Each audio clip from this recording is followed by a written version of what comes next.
জানেন বন্ধুরা, আমাদের পাড়ার একটা কাকিমার নানি মরে গেছে।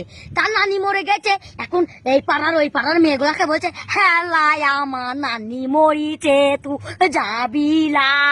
একে ওকে ওকে ওকে বলে বলে বেড়াইছে। সবাই তো ওর কান্দন দেখে মরে গেছে, বলছে হায় আল্লাহ ওর নানি মরেছে, এত কাঁদছে। তাহলে এখন যদি ওকে বলি যে যাবো না, তাহলে ওর মনটা ভেঙে যাবে। সবাই চলে গেছে, রাস্তায় গড়াগড়ি মেরে কাঁদছে।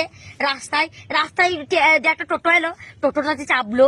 ওরে বাবারে কান্দন, বাজারটা যেই পার হয়ে গেছে, ওরে বাবারে, এ বলছে হাল্লা তোর লক্ষ্মী ভান্ডারে টাকা ঢুকিছে। এ বলছে হাল্লা তোদের যে মাটির ঘর, তোরা ঘর পেয়েছিস। আরেকজনও বলছে হ্যালা তোদের ওই বাড়ির পাশে যে সুতা পড়ছে তা ড্রেন করে দিয়েছে। করতে করতে কি গল্প, ওরে বাবারে মরা বাড়ি ঢুকার আগে, ওরে বাবারে মরা বাড়ি যে সীমানাটা ঢুকবে, ওরে বাবারে কান্দন, মনে হচ্ছে ওর নানি মরে নাই।